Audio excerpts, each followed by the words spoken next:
Benji, I'd love to hear you explain about the higher self. You say that everything that happens in my life is by choice of my higher self, and you, combination of. I believe my experience would be much richer if I could make that perspective my own. It might be. That is my experience for sure. How is my higher self mine if I cannot see it? Well, what do you think it looks like? A body, a thing? It's non-physical. You can't see it in that sense. How is my higher self mine if I cannot see it? By trusting and knowing that it is, just like we just did in the exercise. If you want to really become cutting edge at whatever you're cutting edge at, if you truly wish to go beyond the muck of doubt and equality and inequality and other people thinking this and that of you, if you truly wish to rise above all that, not in a bad, arrogant way, but just rise above all that, if you truly wish to set yourself free and live in the realm of your chosen thought, in your chosen reality, your chosen frequency, you have to come up with a lot of courage. You have to come up with a lot of bravery. You have to dare to just know. You have to let go of physical evidence, because physical evidence is the result of your knowingness, your choice, your conviction.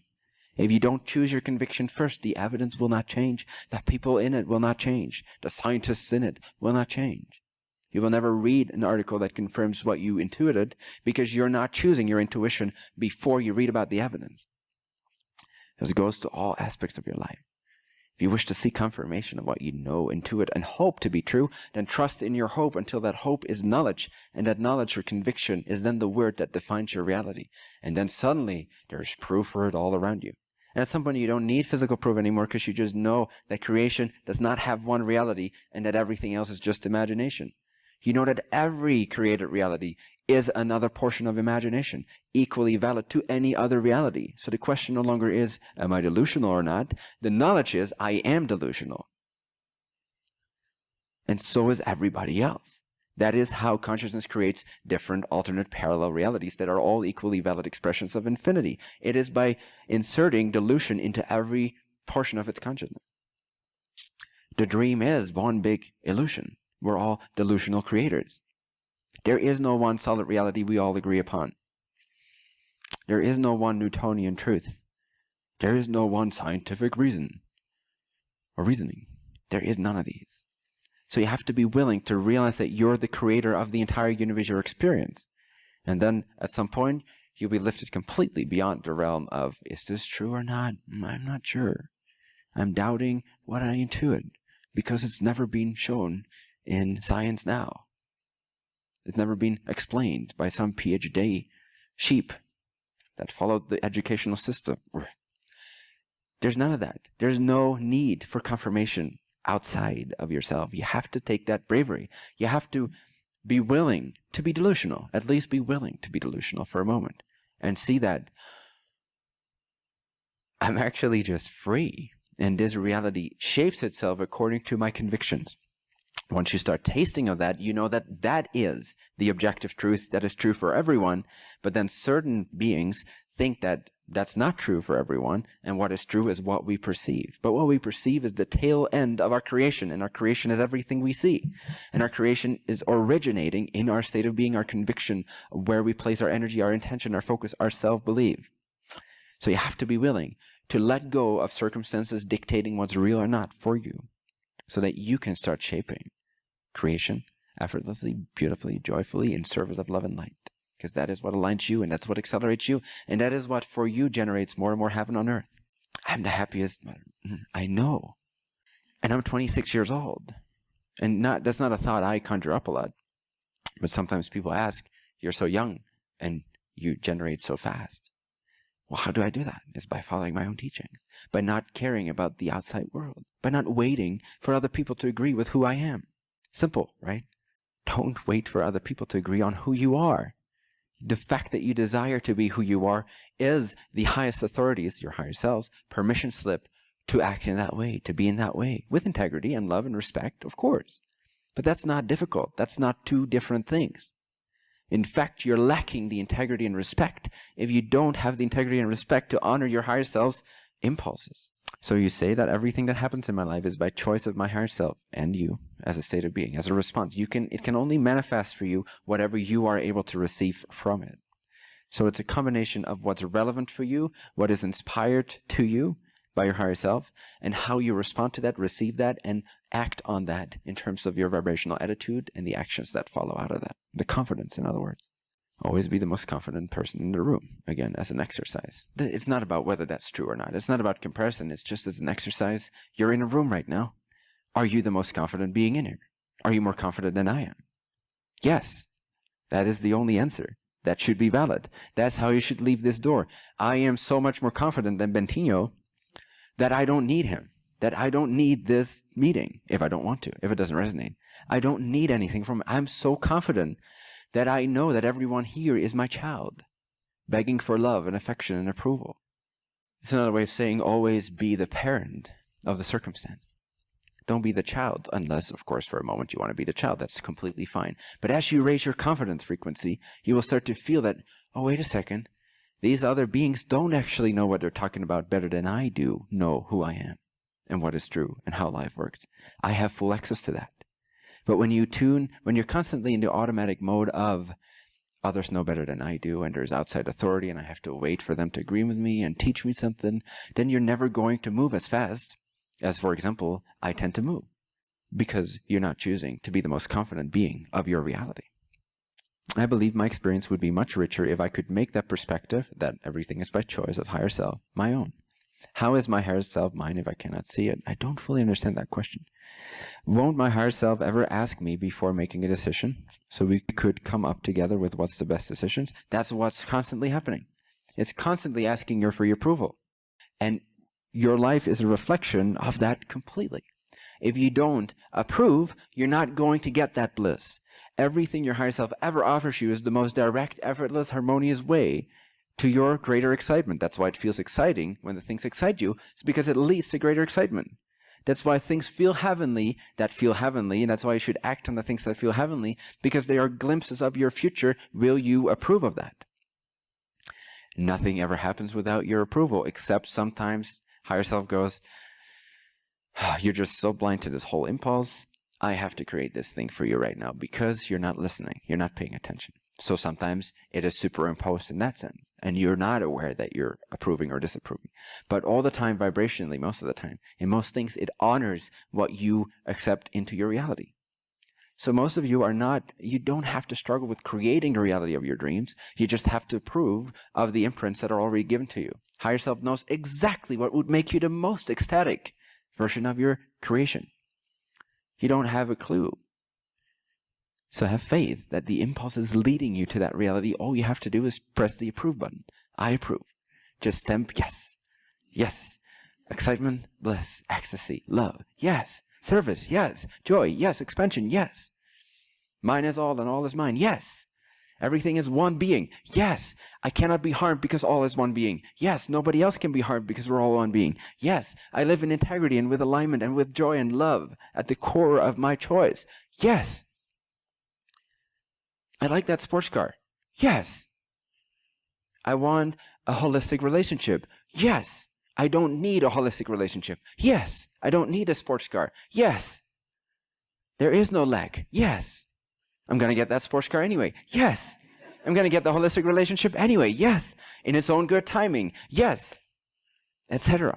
Approve. Approve. You constantly are asked to hit the approve button. Every time something excites you and you start doubting it, you're like putting that approve button aside, and at some point just leaves your vision, and all you get used to is, no, I'm not sure. And then somebody 20 years later asks you, how are you? I'm fine. I can't complain.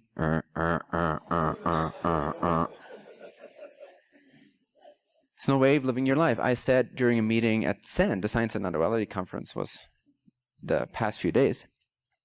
It's in California. Check out scienceandnonduality.com for their website. It's fun. I encourage you to, if it resonates, go there next year. It's a fun combination of all kinds of things. Anyway, I said one thing that people need to learn in order to really live in the way that I'm teaching is, of course, in your own way, in your own fashion, in your own unique expression, but in the accelerated fashion that I'm teaching and sharing and exposing you all to by living it, is to become absolutely non-tolerant of mediocrity, of suffering, of contraction. And often we equate this to non-acceptance, but it's not true. It's the farthest from the truth. True in alignment, high frequency acceptance, in holistic perspective, alignment with all that is to actually be able to say, of course everything's already accepted, otherwise it wouldn't exist. Let's get over it. It's not up to us to accept or not accept. It's up to creation to accept or not accept, to be mindful or not mindful, to be allowing what happens or not. Whether we allow or not doesn't make any difference. It's already there. Too late.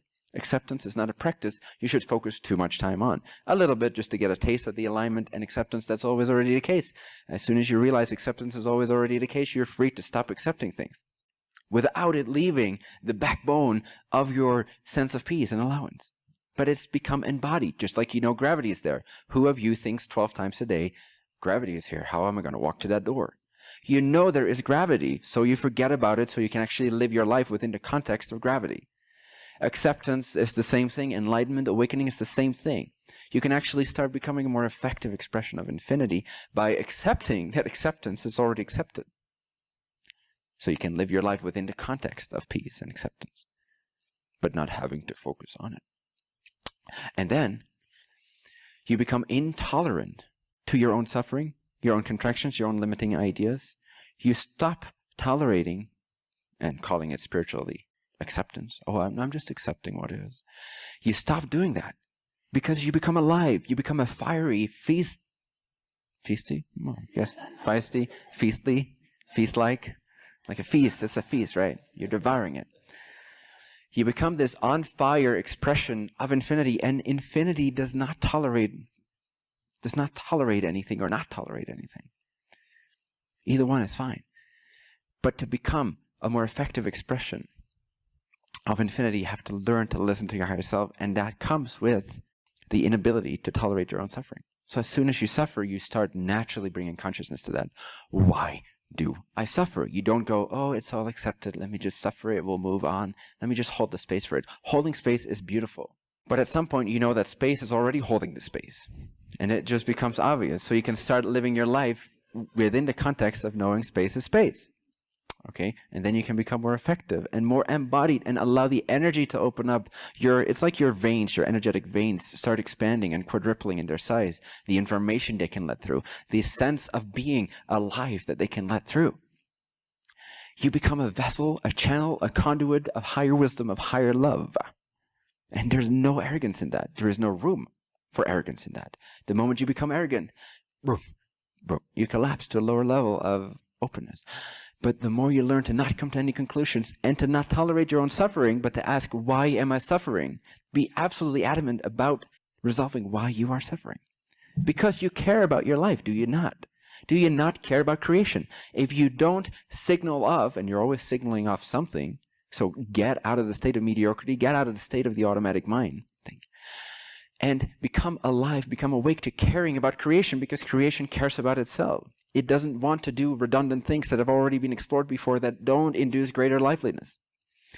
So care about your life. The moment you care about your life, you're signaling that off, and everything else starts to care about you and support you and facilitate that accelerated, penetrated force of consciousness, waking up, expanding and manifesting different realities according to your true heart's frequency. So care about your well-being. Many people do not give a damn about their well-being. They just don't care. No, it's okay. What would it mean if a mediocre person would have to step out of their mediocrity and stop accepting their suffering? It would mean a lot of things. But be ready for that. Be willing to face these lots of things. It takes some energy, it takes some commitment, it takes some bravery, and it takes some transformational time to step out of decades of automatic realities, automatic assumptions, ideas that don't include you but only other people's minds, to step out of that and to take responsibility, vibrational responsibility, to take back your consciousness, your empowerment. It takes a lot of things, yes. But if you have the courage and willingness to do that because you care about your life, you will absolutely support it in that transformational process. Absolutely support it to the point of unconditional love for yourself. Complete autonomy. You and your life. You and your life. Can you imagine that? No more seeking for another in any way. No more daddy and mommy will you approve of what I do. ever, you and God, as one channel, one direct telephone line. That is empowerment. You're not waiting for anyone else to approve of who you are. You're absolutely, absolutely overwhelming life with who you are, because that's how creation creates and expands. So care about your well-being more than you've ever done before. Yes, make a point out of it. That's not non-acceptance. That's absolute acceptance of the fact that creation wants to create through you in the most effective, joyful way. To accept that means to be adamant about what makes you suffer and why, and to resolve that. Do not live in mediocrity unless you like it. Do you like it? Planet Earth is getting out of that, and it's forcing you to get out of it as well. Will you follow? Will you hop on the train that's coming? Or are you happy with where you're at? Which again is not the same thing as understanding true acceptance. Is a wholly different story than what most of you have been taught in spirituality. I promise you that. Very few people have a true clue of what true acceptance is. And that's okay. There's one stage of acceptance, which is to see that you can accept what is and don't have to struggle with it. That's a baby step. Don't make too big a deal out of it. Oh, it's so hard to accept things. Of course it is, because it's already accepted. So to try to accept something, yes, that can take a lifetime of practice, of being a monk, or whatever. You want to pour that into whatever form. Of course, it can take a lifetime, because it's not a true practice. You're trying to fake something that's already been done. Of course, you can take a lifetime trying to succeed at that 100%, because you can't, because it's a false practice. Instead, relax for 2 to 5 seconds. Recognize the infinite, endless acceptance of this moment that's already given by the space that is existence. So you recognize the acceptance that already is. You're not trying to imitate what already is. You're trying to become an expression of what already is, what's already available. Does that make sense? No? Yes? Okay, thank you for your participation. Thank you for caring about your life. Thank you for caring about this moment. Thank you for caring about this meeting. Thank you for caring about what you're going to do in 15 minutes or now. Thank you for caring what resonates and what does not resonate, so that you become an ever more specific, precise resonance example of what it is like to be creation awake to its creatorship. Okay. Get over your mediocrity. I know it's safe. I know it's comfortable to suffer. It's comfortable to suffer. It's comfortable to not have to take back reins. It's comfortable to imitate acceptance. So you'd never actually have to take a step. You never actually have to uproot any old ideas. You can just accept them. But to take action on behalf of creation's intention to explore itself, now there is true acceptance. Now there is a power to be reckoned with. Now there is an aliveness. There is a true connector to all that is, so much more viscerally that I cannot even describe how different my experience is now from when I thought it was all about acceptance. There is no difference. I mean, there is no difference, but there is this enormous difference. There's no way to define or describe the difference. More and more and more, I feel that I cannot explain my experience to you guys. I can only hint at it. I can only glimpse you at it, so that you can take that information and make it your own. I may seem like many things in the service, depending on the beholder, depending upon the eye of the perceiver. But I cannot explain myself. I cannot show you my full self other than an example. And even then, it's up to your interpretation, so it's not an accurate teaching. Because you can think of me whatever you want to think of me. But I can just share with you from the bottom of my heart that there is no bottom to my heart. And that there is no end to this. And that right now, the way I experience life cannot be put into words that you are all familiar with. I don't have the words for that, and you don't have the words for that. But I can hint at it. And so my teachings hint at it. They leave a trail. Follow the teaching, and you'll follow the trail and make it your own. So you too become that accelerative comet that every month or so, looking back upon itself a month ago, can no longer explain the difference. It's just too vast. It's too expensive. It takes everything you have. It takes full-on commitment, full-on care about every tiny, single detail of your being. If you can't conjure up that type of care for yourself, then expect yourself to stay in the slouchy state. The couch hangers. No judgment. By couch hanger, I mean hanging out in victimization. You have to start caring step by step at your own pace, but accelerated. Have the intention to care about every detail of your freaking consciousness. Why am I experiencing contraction about this apple falling on the ground? Why? Investigate. Make a big deal out of it. Don't diminish it in the name of spirituality. Make a big deal out of it. Of course, you're not dramatizing it. You're just making it this enormous opportunity to see something about yourself that you're excited about. Make every event a really excited, focused event. And nothing can stop you in conventional reality. When you do this, when you have this type of willingness, and often people ask me again, like, what was, if you could boil down, what got you to the space that you're in this amount of time or at this age, it would be that perseverance, which fails to describe the word, but true commitment, true devotion, true care and interest.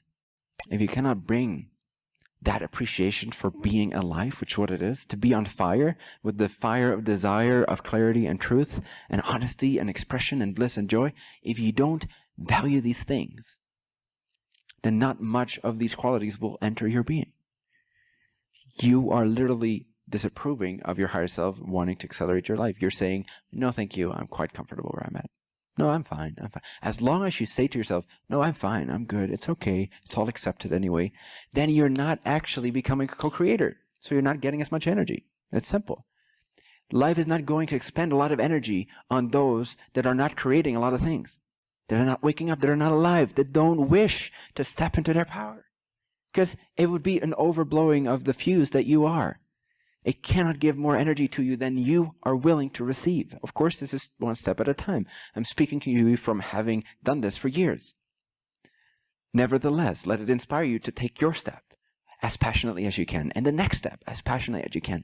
And as soon as you wake up to the grace that is being alive, as soon as you become grateful for the fact that you exist, that you are called into service, as soon as you start to appreciate everything that you owe your existence to, which is to exist, as soon as you realize you owe everything you do have, even if you've created it in a mediocre way, all of that has one sole thankfulness, and that is thanks to you being called into existence.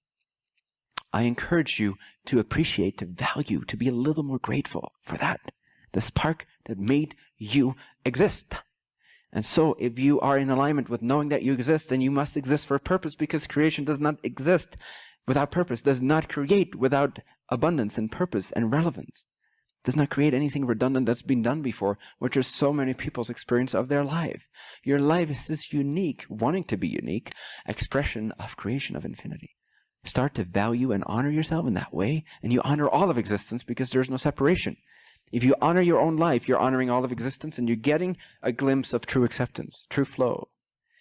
When you don't honor yourself, you don't honor existence, and you cannot accept the problems that occur in your consciousness. You cannot. You do not have the energy, the understanding, or the grace, or the gratitude, or the connectedness to truly accept all of yourself, because you don't value your life as a unique expression of the One.